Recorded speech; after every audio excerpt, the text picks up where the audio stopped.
Alors, je vous souhaite à tous et toutes la bienvenue à la 13e édition de la Foire du Livre Politique. Certains d'entre vous étaient présents à d'autres débats pendant la journée ou pendant le Facebook Live entre 18h30 et 20h.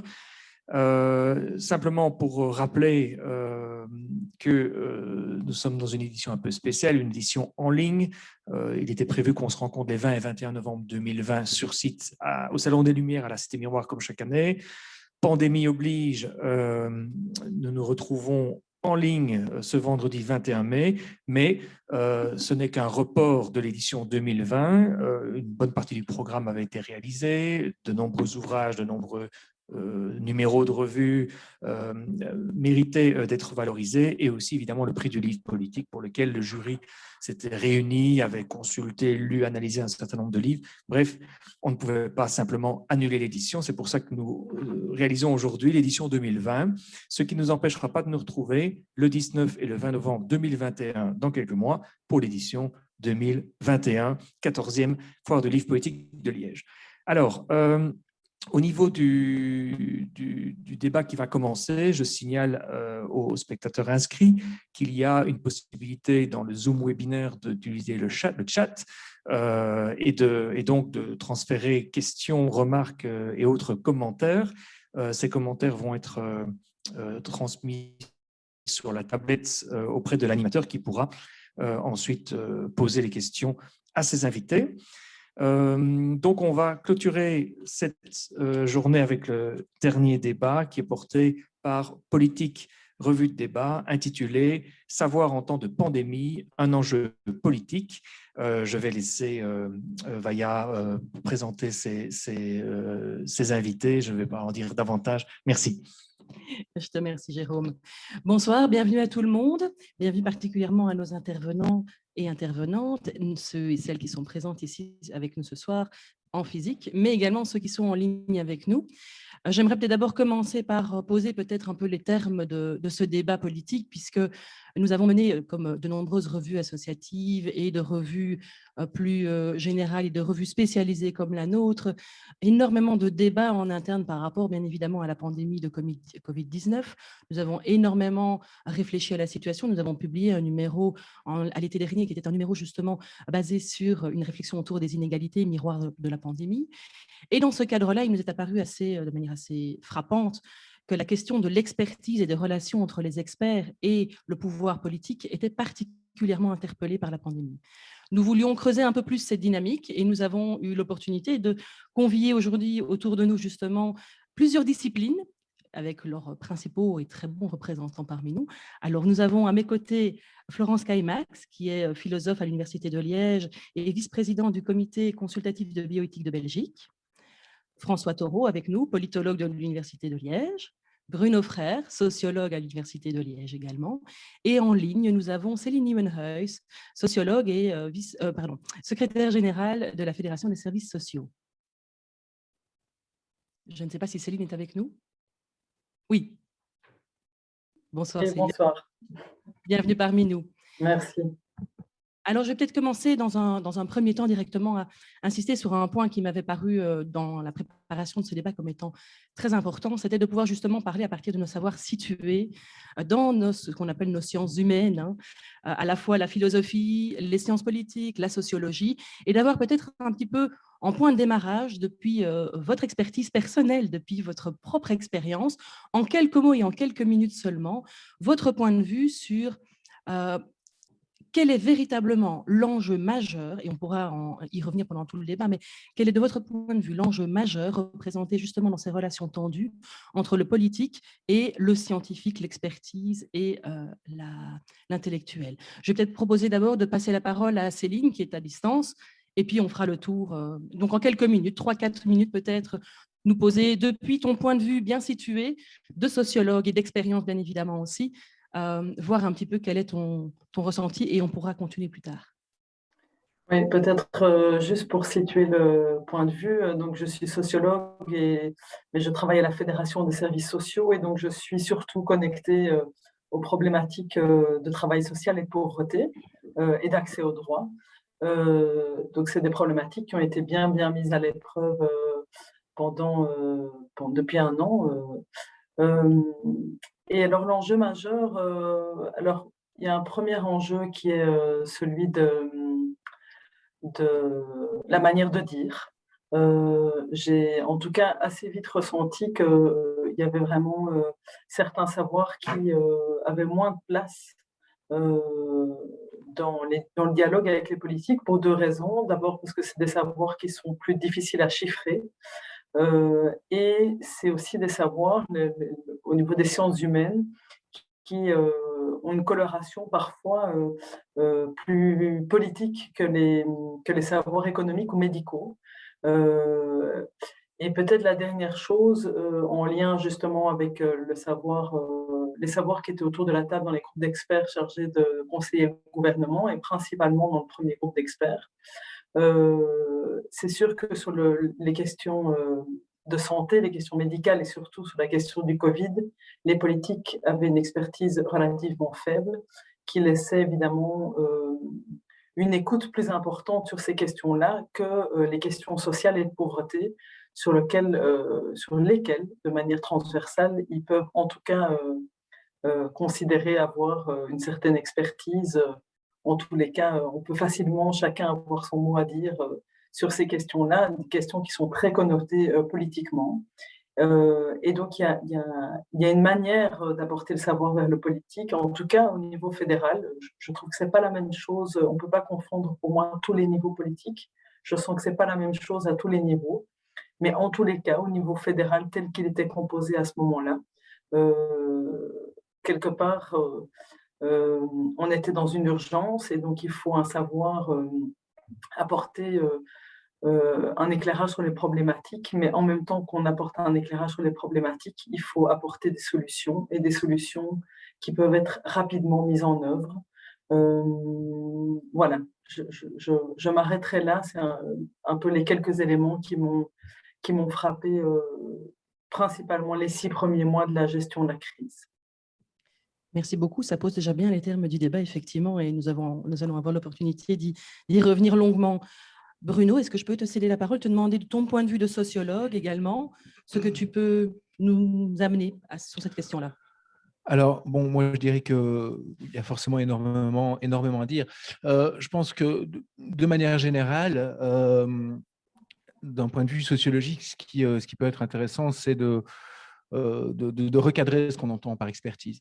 Parce qu'on voit bien, et ça précède déjà la crise, on voit bien que l'expertise peut être une manière, si vous voulez, d'administrer, de gouverner la société qui ne dit pas son nom, en fait, faisant appel à des experts tout azimut. Alors là, pour le coup, gérer une crise de santé, faire appel aux épidémiologues, gérer une crise économique, faire appel aux économistes. Et on voit bien qu'en fait, systématiquement, les experts sont convoqués pour tenter du côté politique de gérer la société, mais tout en évacuant d'une certaine manière toute une série de débats démocratiques.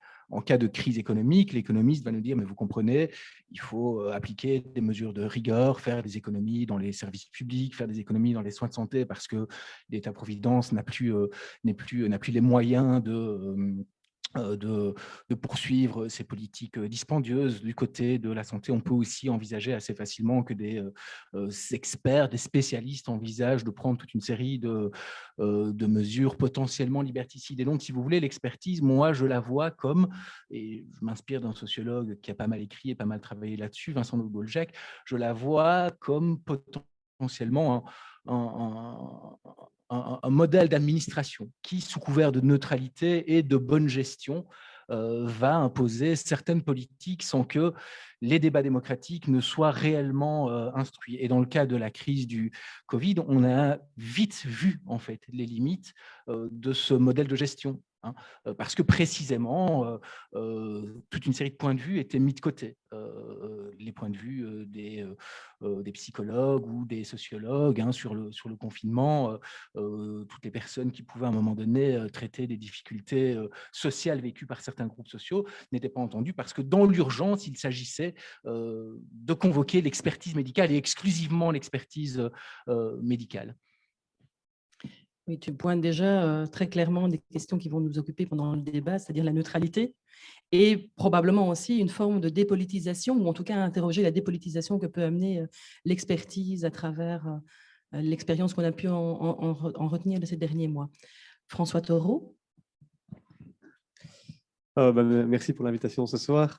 Du coup, je ne vais pas revenir sur ce qui a déjà été dit, simplement peut-être insister sur un point qui, moi, m'a beaucoup frappé, qui est l'emprise des modèles, de la modélisation dans le cadre de la gestion de la pandémie. C'est-à-dire que depuis le premier confinement, on s'est tous collectivement habitués à parler de pics, de courbes, de toutes sortes d'images qui sont en fait des images situées sur le plan des savoirs scientifiques, qui sont des images prédictives, c'est-à-dire où on anticipe une situation à venir et où on ajuste la réalité telle qu'elle se produit jour après jour sur la base de ces prédictions.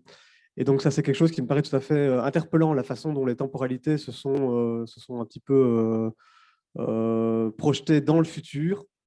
Et c'est effectivement une résultante de la prépondérance d'une certaine manière de pratiquer l'épidémiologie qui a été surreprésentée dans les premiers temps de la crise et où effectivement on n'avait pas la place pour d'autres types de savoirs. Et donc c'est interpellant parce que effectivement Bruno a bien souligné les problèmes posés par l'expertise dans le processus politique et en laissant une place tellement ouverte à une expertise qui est en fait basée sur une prédiction, on installe en fait un jeu de temporalité qui est toujours projeté vers le futur et qui, quelque part, appelle presque de façon naturelle une solution politique qui est le vaccin. Donc, on ne va pas rentrer maintenant ici dans le débat de vaccin, pas vaccin, etc. Mais simplement, je veux dire que les savoirs ne sont pas neutres et que les savoirs qu'on va mobiliser, auxquels on va donner une place prépondérante dans le cadre d'une gestion de pandémie, entraînent un certain nombre de solutions politiques et de choix politiques qui vont avec le type de savoir qu'on met en œuvre. Merci. Et oui, c'est justement un élément qui avait été mis bien en avant justement par l'article que tu avais coécrit avec Catherine Fallon, cette notion de distinguer le fait social de l'expertise. Et je pense qu'on pourra peut-être d'emblée commencer le débat une fois que Florence nous aura posé les enjeux sur cette question-là. Florence Kaimax. Ouais, puisque Vaya, tu disais tout à l'heure qu'on on prenait le parti de se situer. Alors moi, je vais le faire tout de suite. Parce que d'une certaine manière, on peut dire que je participe en plein exercice de l'expertise dont il vient d'être question, à savoir, j'ai eu l'occasion de travailler dans des cercles et des instances à qui l'on confie ce genre de mission. Donc, nous mettons nos savoirs académiques, juridiques, dans certains cas qui ne sont pas nécessairement académiques, etc., au service d'une réflexion qui est censée nourrir à la fois les personnalités, les décisions politiques. Voilà. Alors, ce qui est intéressant, c'est que moi, je l'ai vécu d'un point de vue qui est quand même un peu particulier, qui est celui du comité consultatif de bioéthique de Belgique. Et c'est un point de vue qui est intéressant parce que à la fois le travail que nous faisons ressemble de l'extérieur en presque tout point à un travail d'expertise. Donc ce n'est pas la production d'articles scientifiques, ce sont la production de recommandations et d'avis qui sont basés sur des savoirs qui sont solides en principe, mais en même temps, l'institution en question, elle est telle qu'elle est relativement indépendante, enfin, elle est complètement indépendante même des pouvoirs politiques. Elle en dépend pour son existence, mais en même temps, ce que nous faisons n'est absolument pas commandé par les instances politiques. Ce qui nous a donné en fait une liberté particulière d'avoir à la fois d'un côté la reconnaissance que l'on accorde aux experts et en même temps la liberté d'analyser les choses comme nous l'entendions, en fait. Et ça, il faut encore ajouter un point, c'est que on s'exprime à la fois en direction des, comment est-ce qu'on pourrait dire, du monde politique, mais aussi en essayant finalement de faire la médiation avec le débat public. Donc, ce qui est important pour nous, c'est d'arriver à construire un ensemble de savoirs à propos d'une question précise et de la construire de telle manière que nous la rendons en quelque sorte au débat public. C'est-à-dire qu'on ne tranche pas, on ne dit pas le vaccin c'est bien ou c'est mal, on prend une situation donnée et on essaie distinguer les pièges, les avantages, les inconvénients, etc. etc.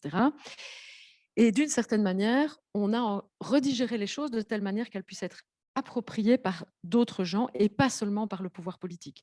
Alors moi, je voudrais qu'on puisse aller beaucoup plus loin dans cette direction, parce qu'à mon avis, c'est très important et c'est quelque chose qui manque, c'est-à-dire d'instances qui, à la fois collectent des savoirs, mais les démontent et les remontent autrement et les resservent en quelque sorte ou les renvoient dans le débat public. Une forme de prédigestion du débat pour permettre un vrai débat public citoyen et démocratique.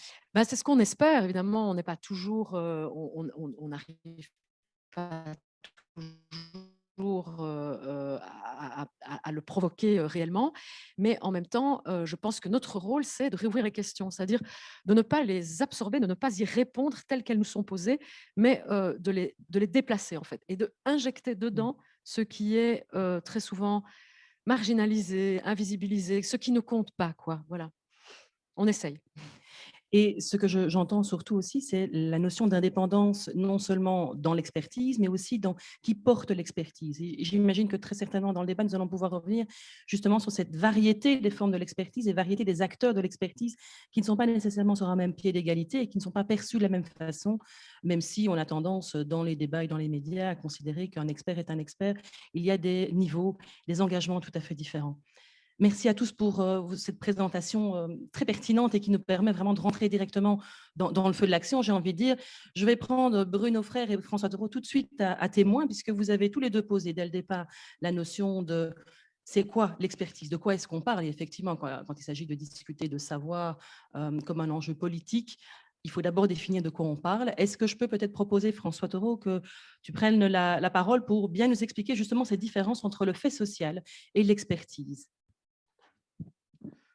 La façon dont on l'a posé dans l'article était une façon dans l'article qu'on a écrit pour la revue politique, c'était une façon de dissocier un fait, alors plutôt un fait, je dirais, scientifique, c'est la façon dont un scientifique va construire un fait dans le laboratoire.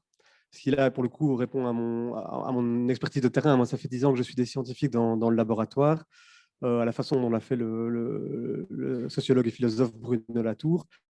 Alors, ce qui montre, c'est que les faits sont fabriqués, sont construits, ce qui ne veut pas dire qu'ils sont tout à fait relatifs ou inventés ou comment dire, ou complètement fabulés. Non, c'est-à-dire qu'un fait doit être établi avec rigueur dans le cadre d'un dispositif expérimental et qui répond à certains critères et à certains paramètres. Et à ces conditions et à ces conditions seulement, le fait dit quelque chose qui le dépasse.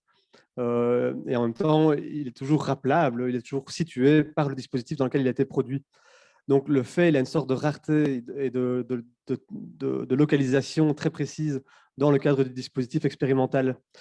Donc ça, je dirais, c'est le travail du scientifique, c'est d'établir des faits, de bien les construire, de bien les établir. Et donc, de nouveau, ce n'est pas une façon de dire que tous les faits sont purement inventés, c'est une façon de dire qu'un fait doit être bien fait pour pouvoir avoir ce statut-là, qui est un statut de nouveau rare et particulier. Et finalement, juste pour compléter, donc ce fait scientifique, alors, se tient dans un terrain bien particulier, comme tu le mentionnais justement, c'est-à-dire qu'il se tient dans une université, dans un laboratoire. Il ne sort pas du laboratoire en l'état. Alors, pour le coup, on peut avoir la production de faits en dehors du laboratoire, mais c'est que la production d'un fait répond toujours à la neutralisation de toute une série de variables, de paramètres. C'est-à-dire que le fait ne peut pas dire la totalité du comportement d'une entité ou d'une chose ou d'un être humain. Il est toujours délimité de façon très, très étroite et très précise à un élément précis qu'on va lui assigner, qu'on va regarder dans le cadre d'un dispositif expérimental. Il peut y avoir l'élaboration de faits dans des expérimentations de psychologie expérimentale ou même il y a bien la possibilité d'établir des faits sociologiques. Après, tout dépend de comment on définit effectivement ce qu'est un fait et quel périmètre on lui donne. Et alors, ce qu'on disait dans l'article, c'est que cette notion de fait, au sens scientifique du terme, il faut la dissocier de la notion d'expertise, qui est comment est-ce que ce savoir que j'ai construit, ce savoir rigoureux sur lequel je m'appuie, je vais le mobiliser dans un cadre interprétatif plus large, je vais le sortir de ses gonds, je vais lui faire voir plus grand, et je vais lui faire un saut dans l'existence, c'est-à-dire je vais m'appuyer sur une série de faits que j'ai établis, sur une série de choses que je connais et dont je peux rendre compte avec précision et certitude, et je vais m'aventurer dans un terrain qui n'est pas tout à fait ce terrain très rare et limité. Je vais aller dire dans la sphère publique, tiens, ce que me disent mes boîtes de pétri, ou ce que me dit mon microscope, ou ce que me dit telle ou telle cellule souche, ou que sais-je, voilà comment ça peut intervenir dans le cadre d'une stratégie vaccinale, par exemple. Bah, là, vous comprenez bien que effectivement, vous devez sortir quelque part de votre zone de confort de scientifique en tant qu'elle est étroitement balisée par des procédures très rigoureuses, contrôlées par les pairs, les jeux de la publication académique, pour que vous avancez sur une scène publique, c'est-à-dire la question de l'usage des faits. Qu'est-ce qu'on en fait? Comment est-ce qu'on va dans quel système d'interprétation on va les situer? Comment on va les assigner à des formes de prise de décision politique? C'est un peu la distinction qu'on faisait. Très intéressante distinction, merci. Florence Caymax? Oui, je voulais rebondir là-dessus parce que je crois que Bruno a souligné tout à l'heure la relative absence des sciences humaines et sociales surtout au début de la crise, mais enfin, bon, c'est toujours un peu problématique maintenant. Et il me semble que ce que François vient de décrire maintenant, c'est tout à fait crucial. C'est-à-dire, si vous avez isolé comment est-ce qu'on va dire, le comportement d'un virus dans un corps humain et d'un coronavirus en particulier, après, tout l'enjeu, c'est qu'est-ce qui se passe quand ce fonctionnement, en fait, se produit en société et que les corps commencent à être touchés, que les corps se transmettent, que cela arrête le travail, que cela arrête les écoles, enfin, ou en tout cas font apparaître les écoles comme un lieu dangereux ou les lieux de la culture, etc. Et je pense que les sciences humaines, un des rôles qu'elles peuvent jouer dans l'expertise, c'est exactement celui-là, c'est-à-dire de travailler à assurer la traduction de ce que l'on peut savoir par le laboratoire dans un langage ou dans des significations qui les rendent socialement appropriables. C'est-à-dire, qu'est-ce que ça signifie en société, en fait, un virus? Et ça, je pense que c'était le problème majeur de l'épidémiologie et de la virologie au départ, c'est-à-dire que la virologie peut très bien vous expliquer comment ça va fonctionner le virus dans un cluster, dans un lieu fermé, etc. Mais en même temps, le lieu fermé, dedans, il y a des gens, il y a une économie, il y a un travail, il y a des relations sociales, etc. Et là, à ce moment-là, l'épidémiologie, elle ne peut pas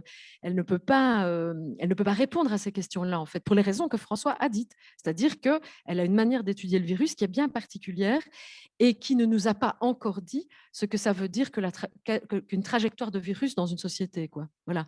Et les sciences humaines, c'est une partie de leur job dans l'expertise. Elles font des tas d'autres choses, mais ça, je pense que c'est essentiel. Sur cette question-là, Bruno? Oui, alors j'ajouterais que je pense que la notion d'expertise, justement, nous donne à voir le problème sous un faux angle. Je préfère le terme de spécialiste, hein, pour renvoyer à ce que Florence disait. En effet, ce dont on a manqué très probablement initialement, hein, en début de pandémie, c'est d'une diversité de regards de spécialistes qui, à un moment donné, pouvait permettre aussi aux citoyens de se réapproprier les questions posées sur le plan sanitaire et de se les réapproprier de manière démocratique et politique, hein, pour avoir un jugement instruit.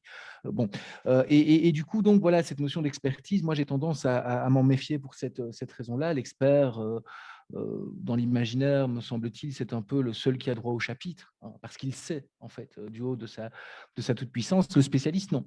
Le spécialiste, me semble-t-il, est là pour instruire le débat public. Florence le rappelait derrière. La notion d'expert, il y a en fait le sentiment de neutralité, en fait, hein, et d'objectivité, comme si on pouvait à un moment donné voir le monde sous cloche et avoir un jugement d'une certaine manière un peu divin sur ce monde sous cloche. Pour moi, la science, c'est pas ça. François l'a rappelé, la science, c'est une construction de faits. C'est pas n'importe quelle construction de faits. C'est pas Facebook, c'est pas les réseaux sociaux. C'est des faits extrêmement robustes, très solidement construits. Et à ce titre-là, ils valent plus que n'importe quelle autre forme de savoir, je pense, hein. Voilà, on ne peut pas dire, les scientifiques peuvent établir toute une série de raisons pour lesquelles 2 avions se sont écrasés sur les tours du World Trade Center, et je pense qu'ils auront des choses plus solides et plus robustes à dire que ceux qui vont sortir des théories du complot. C'est la même chose pour le virus. Bon, et donc, je crois qu'un bon exemple, c'est l'exemple de l'écologie à cet égard-là, hein. Je pense que les scientifiques ont des choses en termes de réchauffement climatique beaucoup plus centrales à nous apprendre. Les glaces fondent et ils peuvent en effet construire du fait autour de cette fonte des glaces et apporter quelque chose qui est susceptible d'instruire le débat public de manière beaucoup plus intéressante, sophistiquée que ce qu'on va croiser dans la rue ou sur les réseaux sociaux. Mais je pense que l'expertise ne couvre pas correctement, si vous voulez, cette mise au débat public grâce à la science. L'expertise, je pense, fait comme s'il y avait de la neutralité politique, fait comme si les experts n'étaient pas engagés politiquement, alors qu'ils le sont du début à la fin, qu'ils fassent des sciences humaines ou des sciences naturelles du reste, de par le simple fait qu'ils construisent du savoir dans la société dans laquelle ensuite a lieu du débat politique. Merci Bruno. Céline Nieberhuis. Oui, j'ai plein de choses à dire, mais en fait, je trouve qu'il y a une régulière confusion, pour moi, dans les discours entre la place des experts et la place des politiques. Ça veut dire qu'on invite des experts autour de la table, quelle que soit leur discipline, et je trouve que c'est à partir de leur expertise en laboratoire ou hors du laboratoire. La question après, c'est que le politique s'approprie tous ces éléments et en fasse une décision politique. Et c'est ce qui s'est passé. Et face à ça, je pense que, et on l'a vu sur différents éléments, et si vous avez eu l'occasion de lire les rapports des experts, par exemple, pendant les 6 premiers mois, il y a énormément de psychologues, de psychiatres, de sociologues qui ont été mis autour de la table par des sous-groupes qu'on a constitués pour pouvoir avoir plus d'expertise autour de la table et qui ont contribué à la rédaction des rapports et des avis. Il s'avère que si le politique a une intention, par exemple, je vais donner un simple exemple, mais de rouvrir les magasins non essentiels au plus vite ou que le secteur de la construction reprenne parce qu'il contribue au PIB, etc. Il le fait à partir des expertises qu'il choisit dans le rapport et des savoirs qui sont déposés là. Donc, je trouve qu'en tout cas, j'entends, moi, une forme de croyance que les experts ont décidé à la place du politique. Or, il y a quand même souvent eu des désaccords très, très importants entre les experts et le politique. Et quelque part, je trouve ça sain que le politique tranche et que les experts ne fassent pas de la politique, même si c'est frustrant pour les experts. Voilà, je voulais déposer ça par rapport à ce que j'ai entendu jusqu'ici. Et alors, l'autre élément sur la gestion de la crise et le débat démocratique, aujourd'hui, moi, je me pose une question. J'entends comme souvent une forme d'unanimité que cette crise aurait dû être gérée autrement, avec une croyance derrière que le autrement est unanime. On parle parfois, certains disent cette crise aurait dû être gérée avec du bon sens. Pour moi, s'il y a bien un repère qui n'est pas clair du tout, c'est celui du bon sens, parce qu'entre voilà, il y a quand même des oppositions très très fortes au sein de la société face à ce virus, malgré tout le savoir qui a été partagé, tous les graphiques, tout ce qu'on veut. Il y a aussi des vraies idéologies derrière, liberté individuelle versus solidarité. Enfin, il y a toute une série d'enjeux qui s'affrontent, et donc je serais intéressée d'entendre les personnes invitées ici sur le plateau sur comment on aurait pu imaginer une collaboration entre les citoyens et le politique dans un moment d'urgence qui aurait été différente. Et la dernière chose que je voudrais dire, c'est comment ça se serait passé si le gouvernement ne s'était pas organisé autour de groupes d'experts. C'est le modèle qui a été choisi. Je ne suis absolument pas convaincue que c'est le meilleur, mais je suis aussi intéressée d'entendre la créativité que les uns ou les autres, soit des gens qui nous écoutent, soit des gens sur le plateau. Comment est-ce qu'on aurait pu imaginer autrement les choses, et dans d'autres pays, il y a d'autres choses qui se sont passées, et est-ce qu'il y a des modèles plus envieux? Merci. L'imagination au pouvoir. Florence? Oui, je vais pas répondre directement à la question de Céline. Juste après, peut-être, je vais essayer. Mais je trouve que cette crise, elle est quand même drôlement intéressante. Enfin, je pense que, de un, ce dont nous parlons depuis le début, c'est elle a projeté dans la visibilité le rôle de l'expertise. Parce que le rôle de l'expertise, il est très ancien et il est en réalité aussi vieux que, on pourrait dire, les choix politiques et technologiques de l'après-deuxième guerre mondiale. C'est-à-dire, on a basé, comment est-ce qu'on va dire, on a donné aux sociétés un projet qui s'appelle le développement. Et le développement, on a choisi la voie des sciences et des technologies pour le faire. Et le développement, c'est quelque chose qui se mesure en termes de PIB. Et le rôle des experts a été crucial dès le début dans cette histoire-là. Simplement, pendant très longtemps, c'était comme un rôle caché, quoi, des ingénieurs qui prennent des décisions avec des gouvernements à propos du nucléaire, etc. La crise a vraiment projeté, je pense, à l'avant-plan le rôle des experts, et en même temps, du coup, et c'est sans doute pas un hasard parce qu'il y avait déjà des mouvements d'interrogation depuis des années, dont Bruno se faisait l'écho tout à l'heure, au rôle justement de ces experts. Parce que s'ils sont dans une situation d'invisibilité et où les savoirs scientifiques semblent être en quelque sorte le socle incontestable qui nourrit les choix politiques, ça pose toutes sortes de problèmes. Et là, tout d'un coup, non seulement ils sont arrivés vraiment sur le devant de la scène, c'est-à-dire qu'on les a vus, c'était pas possible autrement, parce que l'urgence était telle qu'on n'avait même plus le temps de dissimuler le travail des experts pour présenter ça comme une simple décision politique informée. On devait faire parler les experts quasiment au même moment. Puis bon, il y a des trucs qui sont liés aux médias. Et ce qui est arrivé en même temps, me semble-t-il, c'est que les sciences qui étaient en jeu ont montré, on pourrait dire, toutes les limites de l'image dans laquelle on s'est confiné pendant des décennies à propos des sciences elles-mêmes, c'est-à-dire comme un lieu, alors on en a parlé tout à l'heure et je suis tout à fait d'accord pour dire que beaucoup de scientifiques s'efforcent de construire des faits robustes, mais en vérité, entre ce qu'on appelle un fait robuste et la vérité de la science, il y a encore une différence. Et pendant très longtemps, on a créé une attente sociale vis-à-vis des sciences qui est celle de la vérité, non seulement robuste, mais en plus certaine. Et ce qui est arrivé, c'est que les sciences auxquelles on a eu affaire et qui sont arrivées sur le devant de la scène sont des sciences bourrées d'incertitudes. Je pense que ça a créé une espèce de panique, c'est-à-dire on s'est dit, mais c'est des experts, ils doivent avoir une parole sûre, ils doivent avoir une parole qui tient la route, et en même temps, c'est bourré d'incertitudes, donc c'est un peu gênant. Et en plus, ils nourrissent la discussion, enfin, ils sont censés nourrir la décision politique pour quelque chose qui est assez grave. Et je pense que ça, on doit vraiment en tirer des enseignements, parce qu'on a une occasion en or, en fait, de changer, on pourrait dire, les attentes sociales et on pourrait dire l'image standardisée de la science, quoi.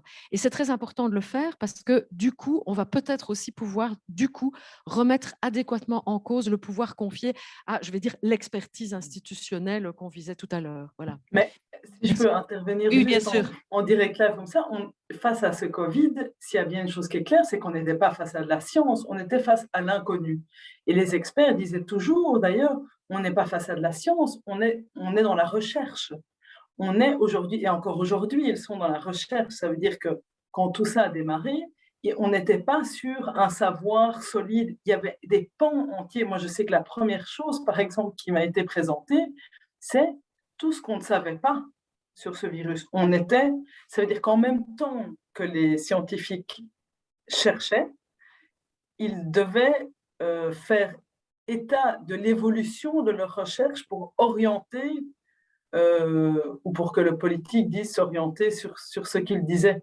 Et donc, je trouve que c'est important de faire cette distinction. On n'est pas face à une thématique sur laquelle il y avait déjà eu suffisamment d'années de recherche. D'ailleurs, on le voit bien, au début, on pensait que les enfants étaient contaminateurs, et puis on s'est rendu compte ils se sont rendus compte qu'ils n'étaient pas contaminateurs. Enfin, ça n'a pas arrêté d'évoluer. On était sur un terrain quand même relativement marécageux sur cette thématique-là.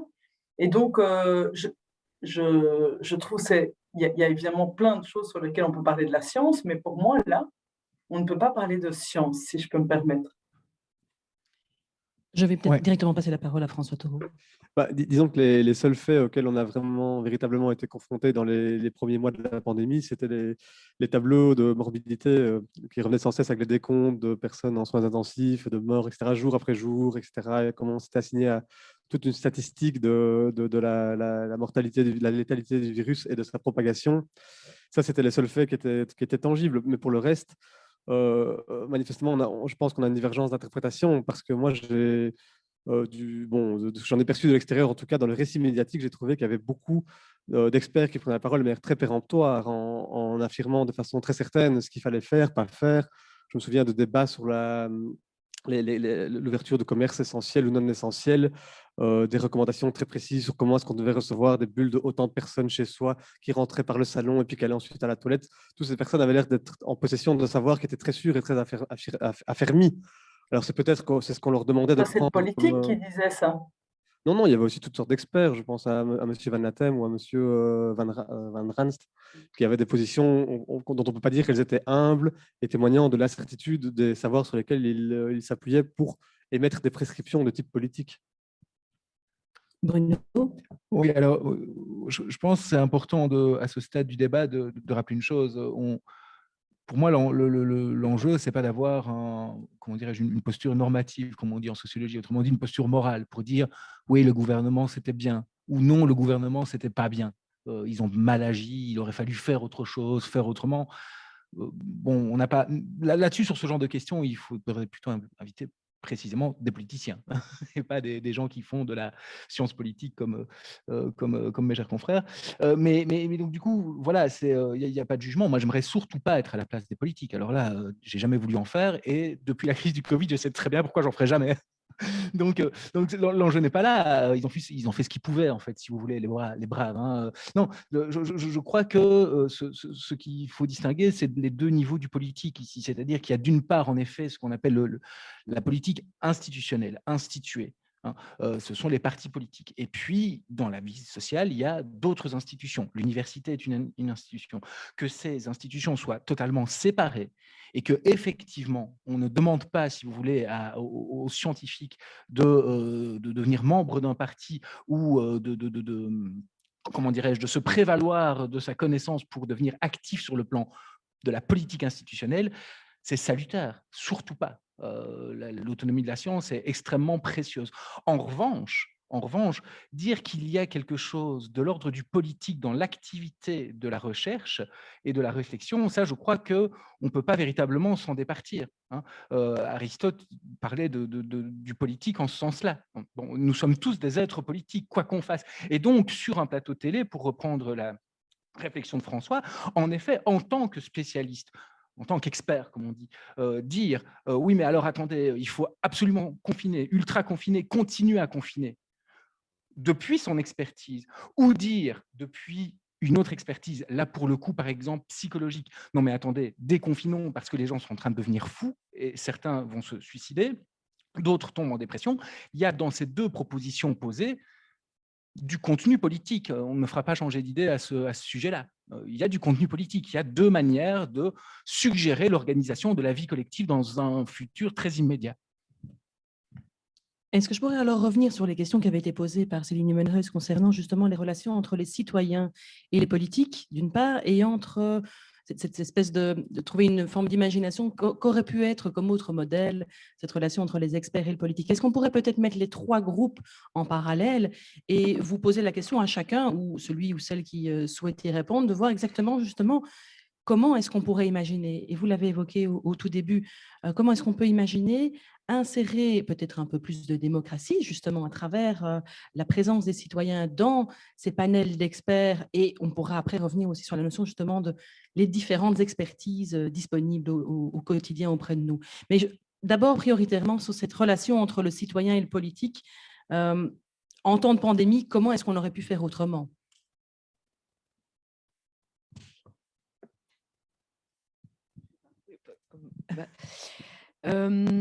Bon, moi, je pense que la pandémie, c'était vraiment un défi, en fait. Ça faisait quand même très longtemps. que les sociétés tranquilles, relativement tranquilles nord-occidentales n'avaient pas été confrontées à un truc sanitaire pareil. Vraiment très longtemps. Et je pense qu'un très, très gros événement, ça a été juste avant ça, d'une ampleur aussi, qui fait dérailler la vie quotidienne à ce point, je pense que c'est la guerre, en fait. Je ne vois pas autre chose. Et donc, moi, personnellement, je pense que c'était vraiment un défi extraordinaire. Mais je pense aussi qu'on doit continuer à utiliser, si on veut, le miroir de la pandémie comme un révélateur de ce qui fait les faiblesses ou les fragilités de notre société et notamment ces fragilités en termes démocratiques.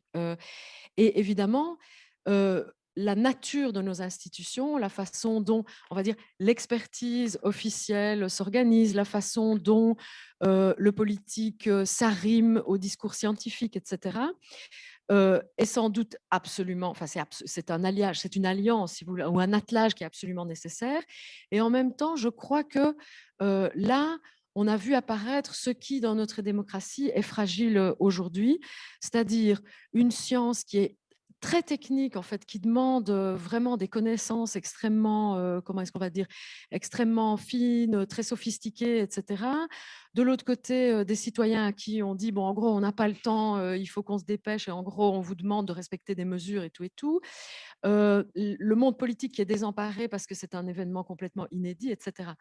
Et moi, je pense que les revendications citoyennes qui n'ont pas cessé, en fait, de traverser l'espace public depuis le début de la crise, qui ne proposaient pas directement de solution, sont pour moi un appel à prendre très, très au sérieux. Et je pense qu'en matière de raccordage, en fait, des citoyens et des sciences à partir desquelles on gouverne nos sociétés, c'est un défi, c'est super important. Moi, je fais partie des gens qui pensent qu'il faut que nous construisions de nouvelles institutions démocratiques. Le Parlement nous a manqué parce qu'il a été mis en sourdine pendant un temps vraiment très, très long. C'est un problème. On devait évidemment le réveiller, mais d'un autre côté, j'ai l'impression qu'aujourd'hui, il nous faut des institutions additionnelles, en fait, pour faire tourner tout ça.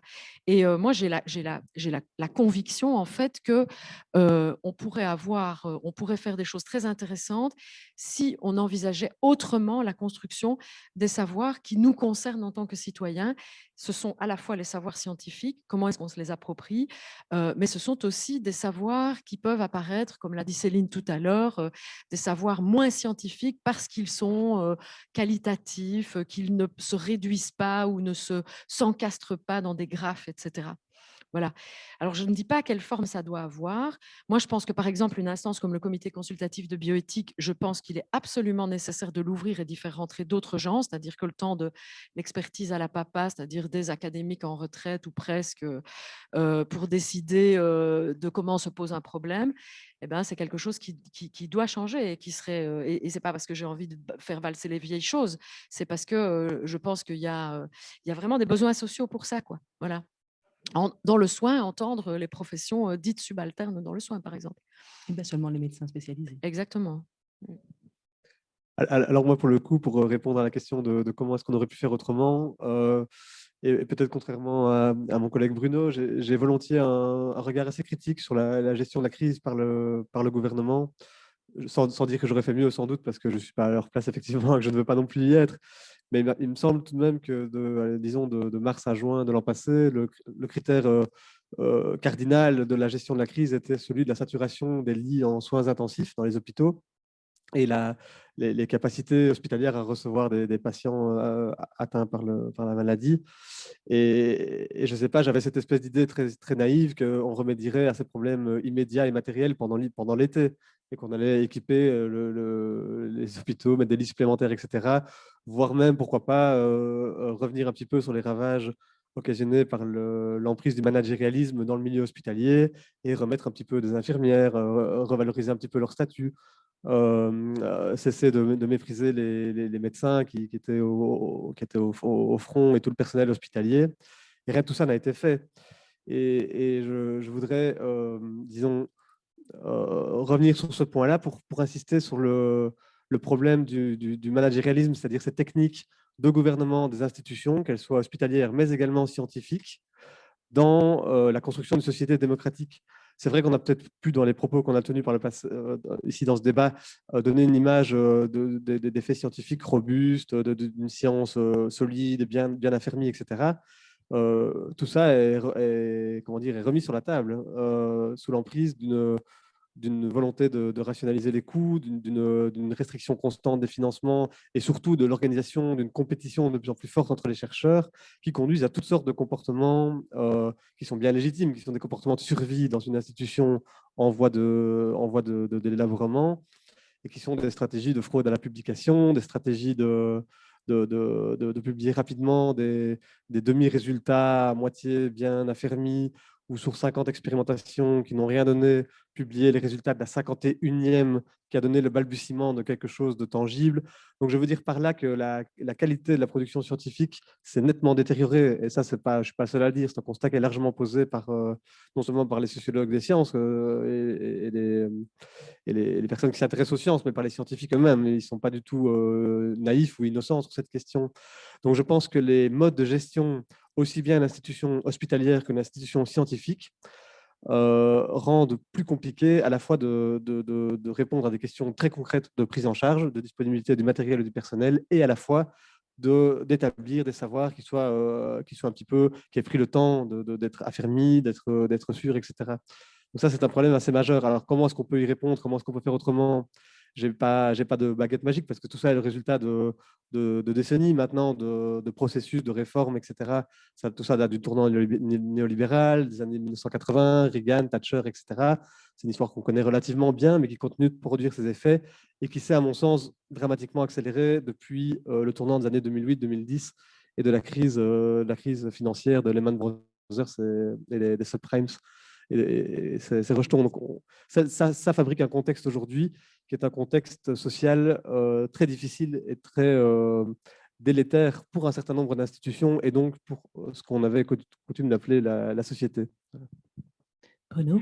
Oui, alors j'ajouterais rapidement pour prolonger ce que dit François, c'est précisément ce que j'essaie de dire, ce que tu soulignes ici, ce que j'essaie de dire en parlant de la nature, ou en tout cas la dimension politique d'un propos scientifique, c'est que en sociologie, en sciences politiques, en philosophie, produire du savoir critique et produire du savoir est d'emblée politique. Et donc, effectivement, pour dire à un moment donné, comme tu viens de le dire, et je partage tout à fait ton avis, on en a déjà parlé, dire, mais bon, voilà, on n'a pas ajouté ces lits, on ne repaye pas mieux les infirmières, parce que derrière, il y a des logiques comptables, parce que du coup, on préfère ne pas dépenser de l'argent là-dedans. Et puis, n'oublions pas qu'il y a 10 ans, on a précisément fermé des lits d'hôpitaux et fermé des lits, donc des lits de soins intensifs. C'est un travail qui est de l'ordre de la sociologie ou de la politologie, mais le simple fait de le produire est d'emblée critique et donc à ce titre politique, puisqu'il s'oppose à ce qui a été fait. Bon, et pour terminer très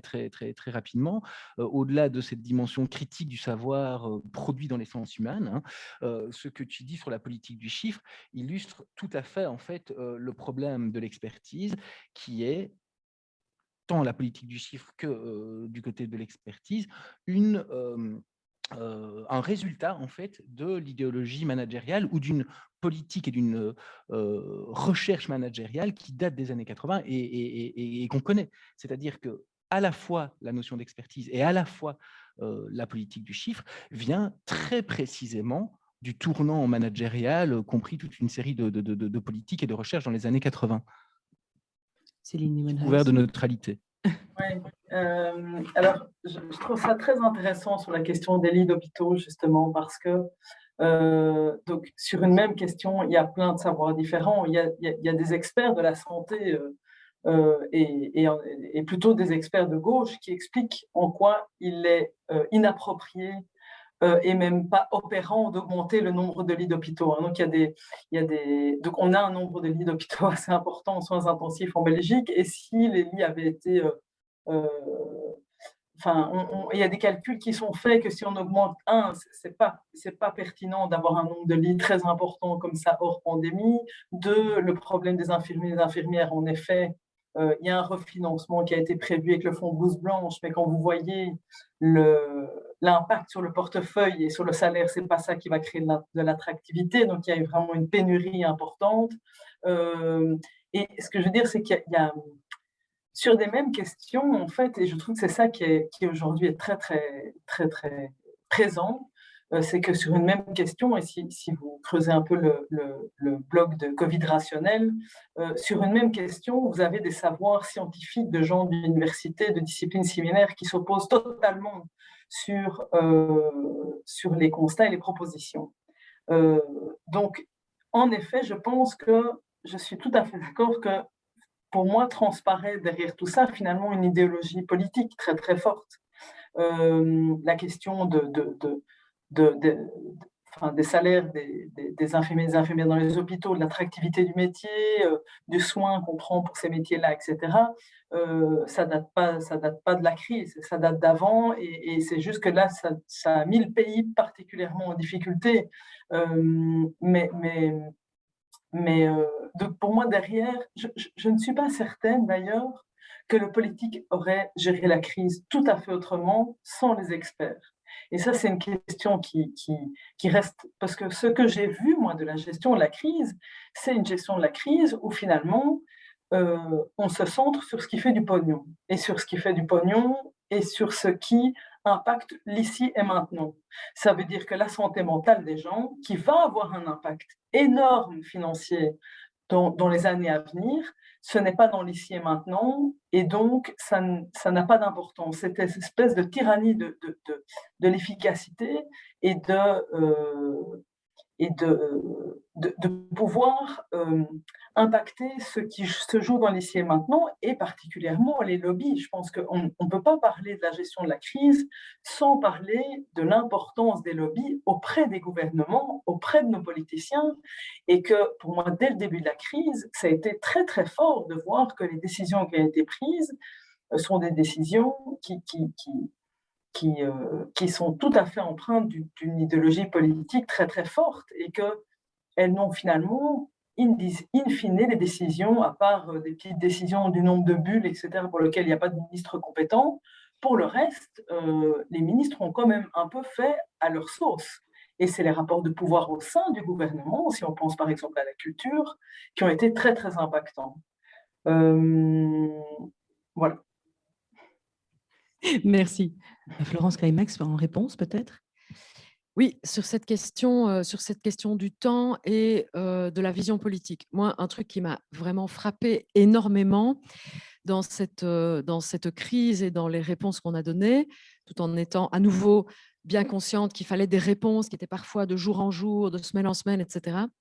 Je trouve que quelque chose qui est aussi apparu sous la loupe du Covid, c'est le fait que il n'y a pas de place pour quelque chose comme une vision à long terme. Alors on dit tout le temps, c'est parce que les politiques doivent se faire renouveler, parce qu'ils ont des échéances électorales.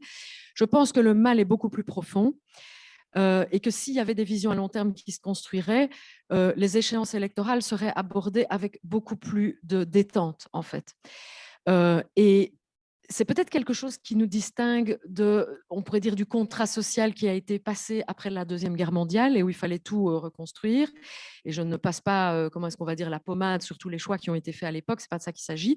Mais ça a été un contrat social qui s'inscrivait dans une très très longue durée. Prenez l'exemple des investissements industriels, par exemple, c'était des trucs, on faisait des investissements et c'était des machins qui étaient partis pour, on voyait dans 20 ans, dans 30 ans, des infrastructures qui coûtaient des fortunes, bien sûr, mais qui devaient en quelque sorte équiper les pays pour des histoires de très long terme, parce qu'on avait une certaine vue du développement, etc., qui est complètement contestée aujourd'hui. Les fondements sur lesquels c'est fait, ça ne va pas.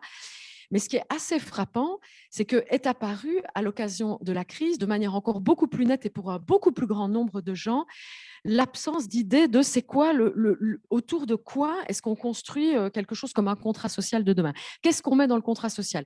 L'écologie, l'environnement, la terre, les animaux, la santé des gens, etc. Et qu'on avançait en fait comme des taupes dans un tunnel qui en plus était aggravé par le fait qu'on était effectivement dans quelque chose qu'on ne connaît pas. Le virus, on ne le connaissait pas avant. On connaissait un petit peu des coronavirus, mais pas celui-là et pas les effets de celui-là. Et ça, c'est vraiment extrêmement frappant. Et alors, la douleur que ça provoque, pour moi, c'est que, évidemment, on est tellement pris à la gorge par l'urgence qu'on est dans une situation encore plus difficile pour arriver à dire le futur. Mais en même temps, j'ai l'impression qu'on n'a pas arrêté d'entendre des voix qui nous disaient maintenant, c'est ça l'urgence, c'est de s'arrêter et de penser loin, quoi. C'est-à-dire arrêter de faire de l'urgence. Enfin voilà. Un temps long et court à la fois. En tout cas, il y a un point sur lequel c'était particulièrement manifeste. Ce que tu dis là, Florence, c'était la question de l'élevage intensif. Donc, on sait que les différents épisodes de grippe aviaire, etc., qui ont eu lieu, les différentes zoonoses, donc ces maladies qui se transmettent des animaux aux hommes. C'est curieux, on ne parle jamais du contraire des maladies qui font de l'homme aux animaux, mais ça existe bien, notamment sur les cas de tuberculose bovine, etc.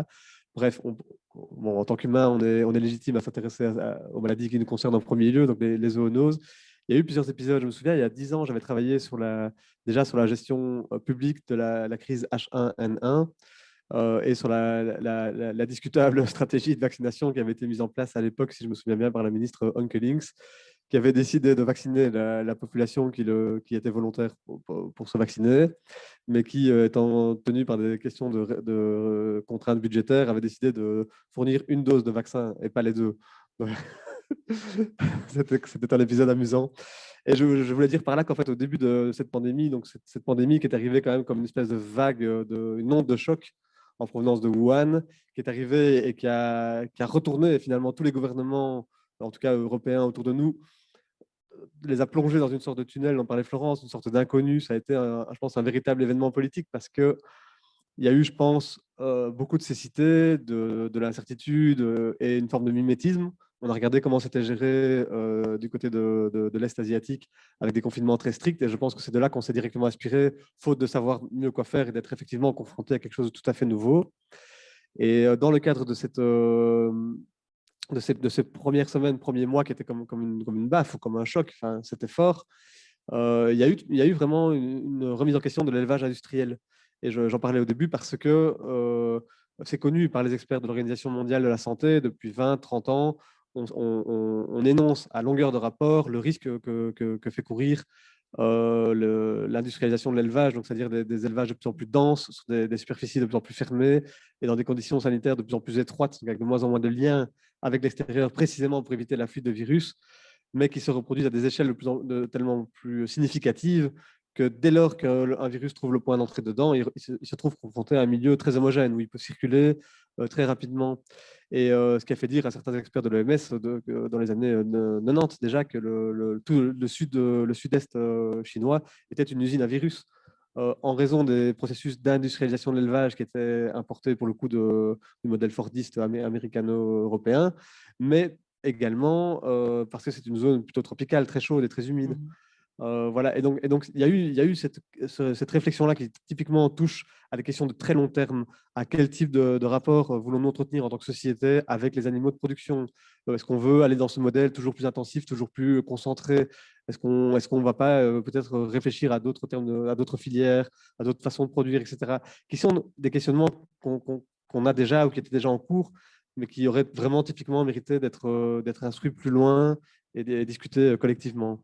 Parce que c'est un peu passé au bleu depuis lors, on en parle de moins en moins. Effectivement. J'aimerais profiter d'une... Bruno, tu voulais répondre? Non. J'aimerais profiter d'une question qui nous est posée dans le chat pour revenir sur un point que j'avais promis qu'on aborderait, c'est-à-dire la variété des expertises, des types d'expertise mis en avant sur le débat public et sur la scène médiatique. Alors, en vous posant notamment cette question-ci qui nous vient du chat. À propos des experts, comment considérez-vous ceux que l'on appelle les experts du vécu, justement, notamment dans les champs trop peu investigués ou encore peu construits dans les sciences sociales, comme celui des conditions de vie précaires, pauvres? Justement, ce type d'expertise-là, quelle place lui est faite dans la situation actuelle et comment agencer les différents types d'expertise et leur place dans le débat public? Alors, oui, là, je pense qu'on aborde un point vraiment important qui nous renvoie au début du confinement et en même temps à ce qui a été dit sur la tyrannie de l'efficacité, qui, je pense, est un constat très juste. Hein. On est directement entré dans une logique d'efficacité en indiquant un confinement généralisé, en fait. Bon, parce que c'était ce que les premiers experts nous disait devoir faire. Hein. On rentre tous chez soi, on se calfeutre. Et en effet, à l'époque, on entendait relativement peu ces spécialistes qui étaient susceptibles de nous dire « Mais attendez, est-ce que vous pouvez imaginer ce que ça peut représenter pour des personnes en situation de migration, pour des réfugiés, pour des personnes sans emploi qui n'ont pas d'autre possibilité pour manger que d'attendre du boulot sur un trottoir, par exemple. Bon, est-ce qu'on réalise seulement ce que ça représente ?» Et donc, si vous voulez, ce genre de paroles politiques qui auraient pu émerger assez rapidement n'a pas émergé, me semble-t-il. Il a fallu du temps. Il a fallu un certain nombre de mois pour que, en effet, ce genre de problématiques-là se mettent à être traitées. Et à la radio, plutôt que de les traiter, on entendait cette litanie de chiffres. Ah tiens, aujourd'hui, il y a eu X morts de moins, X hospitalisés de moins. C'était un peu, me semble-t-il, un peu court. Et j'ajouterais à cela que cette ignorance d'une série de questions susceptibles de venir des experts du vécu est d'autant plus, a été d'autant plus facilement mise de côté que tout était couvert par une sorte de moralisme ambiant. Vous voyez, je me protège moi-même, je protège les autres en me protégeant moi-même, en me confinant. Et si vous voulez, chacun étant de la sorte sollicité sur sa morale individuelle, je n'ai envie de faire du mal à personne, ce n'est pas bien, je ne vais plus sortir. Je pense que dans le débat, notamment médiatique, on a oublié de traiter certaines questions vraiment urgentes à ce moment-là. Alors oui, le moralisme, c'est très bien, on est tous sortis applaudir, les infirmiers, les infirmières, toutes ces personnes qui étaient au front, mais en même temps, en effet, ce moralisme qui nous conduit tous à glorifier ce que les sociologues appellent la solidarité primaire, la solidarité immédiate de ceux qui nous aident dans l'urgence, le voisin, l'ami, le parent, le médecin. Glorifiant donc cette solidarité primaire, on a eu tendance, je crois, à oublier qu'il y avait des grandes questions de solidarité dites secondaires qui s'imposaient, celles auxquelles François se référait tout à l'heure, à savoir, par exemple, et oui, tiens, en effet, punaise, tout d'un coup, on réalise qu'on n'aurait peut-être pas dû couper dans les soins hospitaliers, qu'on n'aurait peut-être pas dû essayer de faire des économies à l'emporte-pièce dans un secteur aussi central que la santé. Mais ça, c'est la solidarité secondaire, ce n'est pas la solidarité du proche. Je veux dire, c'est quelque chose qui s'est institutionnalisé, cette solidarité, sur un siècle de lutte. Et je pense qu'on a peut-être manqué de cette réflexion-là. Céline Nieuwenhuis, peut-être sur cette question, justement des experts du vécu.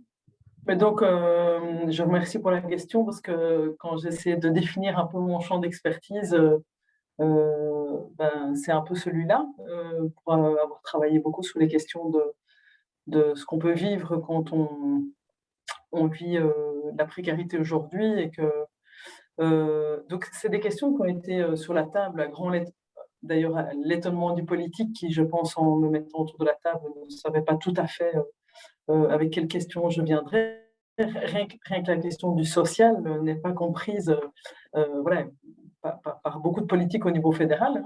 Et donc, très, très vite, et j'ai été, en tout cas moi, très surprise dans le groupe d'experts par le soutien sur toute une série de propositions quand même assez concrètes et assez audacieuses autour de la précarité.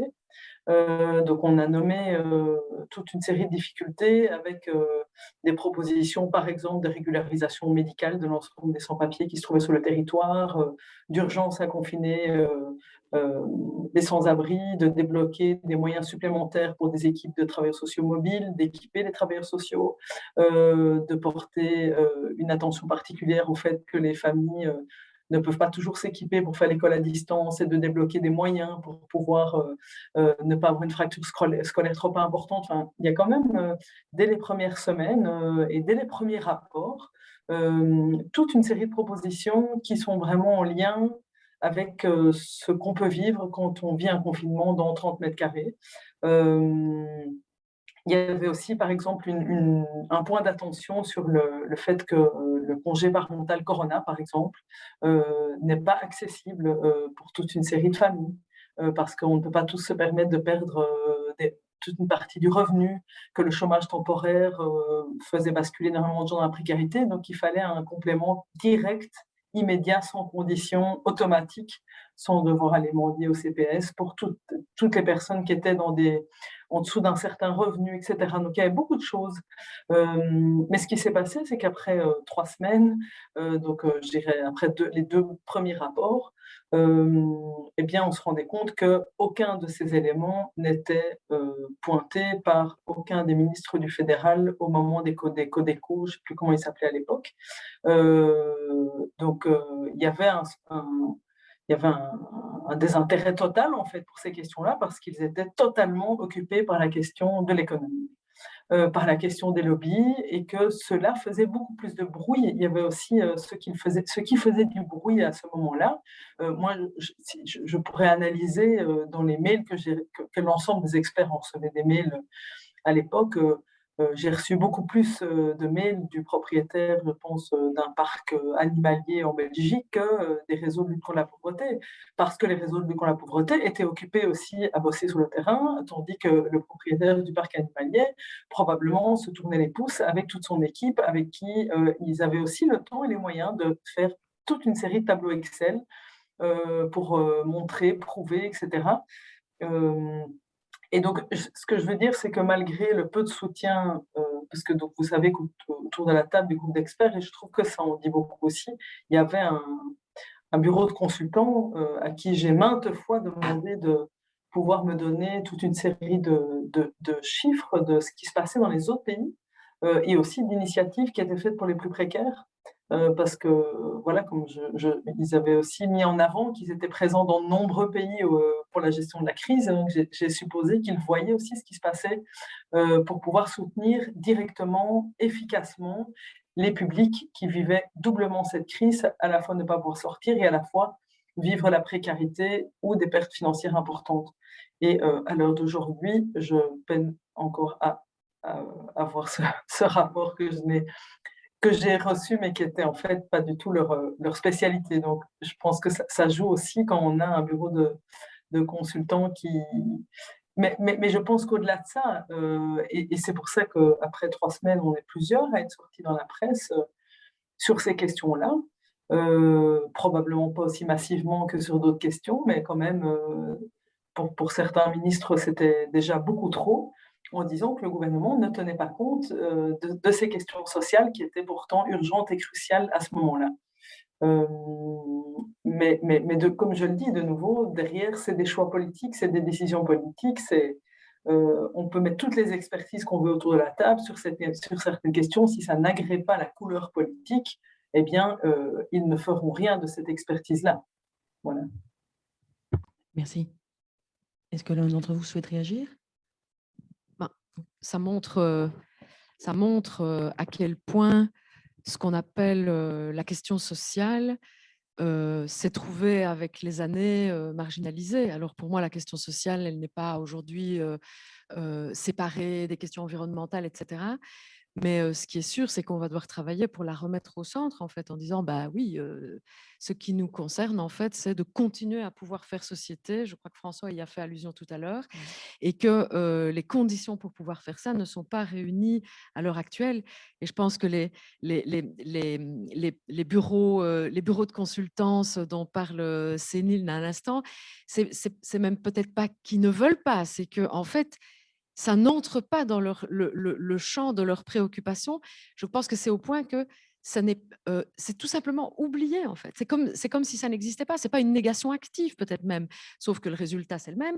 Mais c'est juste, ça n'existe pas, ça ne compte pas, en fait, au sens strict du terme. Et ça, il faut vraiment faire un boulot, je pense, très, très important. Et c'est en partie le rôle des sciences humaines, je crois, au sens très large, que de remettre ça au centre des préoccupations, quoi. Voilà. Mais encore aujourd'hui, je pense que ces personnes-là pensent que cette question est marginale. Or, elle ne l'est pas. Et ça, pour moi, ça c'est encore quelque chose que j'entends beaucoup, c'est qu'elle est tellement peu présente, la réalité vécue est tellement peu présente, le fait que ces personnes ont été... je trouve ça quand même extraordinaire que dans notre société, les personnes les plus nanties ont été totalement épargnées par cette crise, et celles qui ont payé le prix, ce sont les personnes les plus en difficulté. Quand on regarde les chiffres du chômage temporaire, c'est impressionnant. Mais donc, encore aujourd'hui, beaucoup considèrent que c'est un vécu marginal. Or, c'est un vécu qui aujourd'hui concerne plus d'1/5 de la population. Bruno? Oui, mais donc du coup, c'est vraiment intéressant et ce que tu dis, Céline, parce que on voit bien alors le décalage, le fossé énorme entre les acteurs de terrain qui ont tenté quelque chose et puis en effet, la façon dont a agi le politique et dont la presse a pu rendre les actions du politique, les gens écoutant ou lisant ou consultant la presse n'étant évidemment absolument pas au courant de tout ce qui a été mis, comme tu le dis, sur pied très tôt. Ça a été simplement ignoré et ça a été très peu médiatisé parce qu'on voit bien finalement que le politique institué est dans une grille de lecture de la réalité, un formatage d'une certaine manière de ce qui compte, qui est en réel décalage avec les vécus. Il y a toujours, me semble-t-il, derrière l'idée que tu sais, cette idée du ruissellement, quoi. Occupons-nous d'abord des questions économiques parce que de la productivité du PIB, de la rentabilité de nos entreprises, découlera un monde meilleur et du travail pour tout le monde. Et ce que l'on constate, c'est que non, d'abord, c'est pas vrai. Et puis ensuite, en situation de crise, ceux qui payent directement les pots cassés, ce sont les migrants, ce sont les personnes qui n'avaient déjà pas d'emploi, ce sont les personnes qui étaient déjà dans du multi-emploi ou du multi-travail extrêmement précaire. Voilà, ceux qui peinent à se frayer un chemin dans l'espace public, comme constat. Puisque, avant toute chose, on pense que parce qu'on va laisser investisseurs et autres annonceurs produire de la richesse, eh bien tout le monde en profitera, quoi. Bon. On a beaucoup parlé de choix politiques jusqu'à présent. J'aimerais revenir à partir d'une des questions qui est posée dans le chat, justement peut-être sur la notion de démocratie aussi. En quoi la démocratie est-elle finalement suffisamment armée face à toutes ces incertitudes? L'est-elle, ne l'est-elle pas? Et comment peut-on véritablement utiliser le modèle démocratique pour faire face aux incertitudes, aux risques et à la difficulté de ne pas savoir certaines choses? Et là, je rajouterai peut-être un élément dans la question. Je ferai peut-être le lien aussi avec justement les théories complotistes qui s'appuient énormément justement sur l'absence de savoir, en tout cas sur l'absence de savoir certain. Et comment peut-on affronter ça dans un cadre démocratique? François Taureau. Merci. Moi, là-dessus, je répondrais que c'est un enseignement pour moi de cette crise à titre personnel. C'est le constat du développement assez remarquable de ce que moi j'appellerais une intelligence publique des sciences. C'est-à-dire, c'est ce que nous, sociologues ou politologues intéressés aux questions de savoir scientifique en société, on appelle de nos voeux depuis 30 ou 40 ans sans vraiment y parvenir. Tout à coup, on voit dans nos familles, dans nos amis, autour de nous, etc., ça parle de virus, d'ARN, d'épidémies, de pics, de courbes, etc. Tout le monde a développé quand même une familiarité avec un lexique scientifique ardu, très complexe. Encore hier, je voyais un article dans la presse qui décryptait le discours d'un prix Nobel de médecine qui postulait que les variants étaient causés par la vaccination. Bon, c'était un article qui était assez remarquable parce qu'il était très approfondi. Il expliquait assez bien en détail qu'est-ce que c'était qu'un vaccin, comment ça opérait, qu'est-ce que c'était un variant, d'où ça venait, avec des experts, des contre-experts, des gens qui disaient oui, mais non, mais en fait, les variants sont arrivés bien avant les vaccins. Qu'est-ce que c'est qu'une mutation? Parce qu'un virus, c'est un être vivant, c'est une entité vivante, donc ça, c'est pas vivant. Je veux dire, c'est disputé comme question. J'ai été un peu vite pour le dire. C'est pas un organisme, mais c'est une entité qui mute. Voilà, c'est ça que je voulais dire. Et donc, il y a eu, là, je trouve, le développement d'une belle intelligence publique des sciences. C'est-à-dire, on se réapproprie activement une série de sujets dont je pense on avait quand même été collectivement dépossédés depuis un certain nombre de décennies. Donc ça, c'est plutôt quelque chose de réjouissant. Après, que tous ces apprentissages se fassent, ça fait fond aussi sur ce que je disais plus tôt, c'est-à-dire un contexte social qui est dur, qui est économiquement tendu à tous les niveaux, qui est très serré, etc. Et qui font que beaucoup de gens, de façon très légitime, sont dans une frustration, une colère ou des incompréhensions par rapport à la façon dont ils sont traités et la façon dont la société, la place qu'elle peut leur réserver, ce qu'elle peut leur promettre et ce qu'elle peut leur offrir. Et donc, il n'est pas étonnant que finalement, ces dynamiques collectives d'apprentissage parfois empruntent des directions qui soient ouvertement contestataires, complotistes, etc., puisque ça fait fond sur quelque part une colère qui est une colère tout à fait légitime et qu'il ne faudrait surtout pas ne pas entendre. Donc, moi, c'est toujours mon réflexe quand j'entends des des discours de décryptage, de théories complotistes, de pédagogie pour expliquer pourquoi ces gens se trompent et pourquoi la vérité n'est pas celle-là. Je dis toujours, il faut faire attention parce qu'en fait, la question n'est peut-être pas tant de qu'est-ce qui est vrai ou pas vrai. La question, comme disait le philosophe William James, c'est la volonté de croire. C'est-à-dire que si vous êtes dans une situation de vie qui est difficile, que vous n'arrivez pas à vous en sortir, que tous les jours vous devez serrer les dents pour vous en sortir et qu'on vous rajoute là-dessus un confinement qui vient encore redoubler, si vous voulez, les violences que vous subissez au quotidien, bah, évidemment, vous n'avez pas envie d'applaudir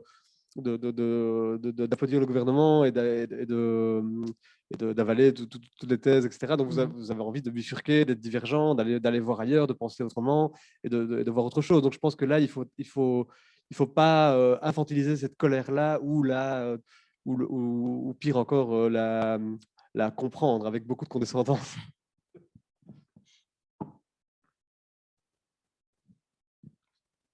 Une réaction? Oui. Oui, je voyais bien. Oui. Je voudrais embrayer sur ce que disait François. Je pense que c'est aussi un très beau symptôme et un très beau signal, toutes les crispations qui ont eu lieu justement à l'occasion de la référence à l'expertise autour de la confiance dans la science, etc. Je voudrais prendre un exemple parce que moi, je l'ai vécu plein de fois vraiment en direct, c'est-à-dire face à des gens devant lesquels je dois commencer par m'excuser d'être en faveur du vaccin. Et pourquoi? Parce que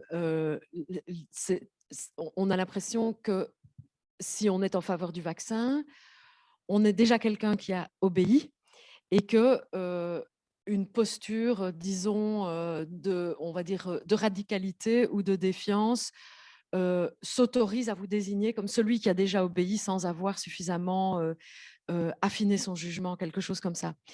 Alors, je pense que c'est quelque chose qui est super compliqué à vivre et en même temps extrêmement intéressant. Et ça en dit très long sur aujourd'hui la force que représente, en fait, ou le terrain de rapport de pouvoir que constituent les sciences, les savoirs qui circulent. Et donc, un des enjeux démocratiques pour moi, c'est vraiment comment est-ce qu'on rebâtit quelque chose qui est comme non seulement un droit au savoir, mais aussi des conditions matérielles dans lesquelles les gens peuvent s'approprier les savoirs qui nous concernent tous. Je pense que c'était d'ailleurs déjà la préoccupation d'un philosophe américain qui nous est très cher, qui s'appelle John Dewey, et qui était très conscient du rôle des sciences et des technologies dans le développement des sociétés contemporaines. C'est un philosophe américain qui écrit dans les années 20. Donc, c'est un moment d'industrialisation très important et très rapide aux États-Unis. Et c'est quelqu'un qui a dit on ne peut pas on doit s'obliger en quelque sorte à construire des institutions qui sont adéquates à une société dans laquelle les sciences et les technologies sont centrales. Et je ne crois pas du tout qu'on les fait pour le moment, et je pense qu'on a vraiment beaucoup de choses à faire de ce côté-là, plutôt effectivement que de faire de la pédagogie. Ça, c'est peut-être la première chose que je voulais dire. Et après, je pense qu'il y a vraiment un élément, je ne peux pas développer ça, mais quand les gens ont posé la question de savoir si la démocratie était suffisamment robuste dans les temps présents face à un défi comme le virus, il faut bien comprendre que le sous-entendu, c'est est-ce qu'on n'a pas besoin de remettre un peu plus d'autorité? Et ça, je crois qu'il faut être vraiment très clair là-dessus. Moi, je pense que la seule manière où on puisse s'en sortir, c'est-à-dire en tenant compte de tout le monde, c'est-à-dire les gens dont nous avons parlé tout à l'heure et qui doivent encaisser la pandémie en 3 couches, quoi, quelque part, comme voilà, ce genre de choses. Les gens qui souffrent parce qu'ils ne supportent pas d'être enfermés, et les gens qui aspirent à une autre société, les gens qui se sentent concernés par la dégradation de l'environnement, eh bien, je crois qu'il faut dire et redire et montrer par la preuve et par des expériences en fait politiques que c'est seulement à condition de la démocratie qu'on pourra s'en tirer avec tout ça et pas du tout par une couche supplémentaire d'autoritarisme. Enfin, on doit quand même regarder un peu la Chine dont parlait François tout à l'heure. Moi, je pense que la Chine, c'est à la fois, enfin, je veux dire, le lieu où on a trouvé, paraît-il, à répondre au virus de manière un peu adéquate, où on arrive à le contrôler, mais c'est quand même au prix d'une industrie qui fabrique les virus, qui les reproduit. Enfin, je veux dire, donc en gros, ils répondent de manière hyper brutale à quelque chose qu'ils ont quand même contribué à créer. Parce que je pense qu'il n'y a pas de discussion en Chine sur la manière dont on produit la viande, dont on organise le travail et certainement pas sur la manière dont on organise les savoirs. Tous les gens qui ont été enseignés en Chine savent que c'est quand même une expérience juste très exotique, quoi. Voilà. Oui, à ça, j'ajouterais une réflexion qui nous vient alors là, pour le coup, à nouveau d'un sociologue, Ulrich Beck, sur la question du risque en démocratie. Hein. On vit Merci, Maître dans Ulrich. des sociétés au sein desquelles le risque n'est absolument plus autorisé, et on en arrive à une situation où, en effet, toute une série de décideurs ou de débatteurs seraient tout à fait prêts à accepter une forme d'autoritarisme absolu pour sortir du virus. Et donc, on en arrive à se poser la question mais est-ce que je préfère continuer à vivre en démocratie, à savoir, oui, effectivement, dans un monde risqué en permanence, parce que tout simplement, ce monde est fragile et nous avons à en discuter et à essayer de le bien traiter ensemble, ou alors est-ce que, à l'inverse, je préfère évacuer toute forme d'incertitude en acceptant, comme ça a pu être fait en Chine, qu'on enferme des gens chez eux de manière arbitraire parce qu'ils étaient touchés par le Covid, en acceptant toute une série de mesures absolument drastiques. Alors oui, dans quel monde finalement désirons-nous vivre, hein?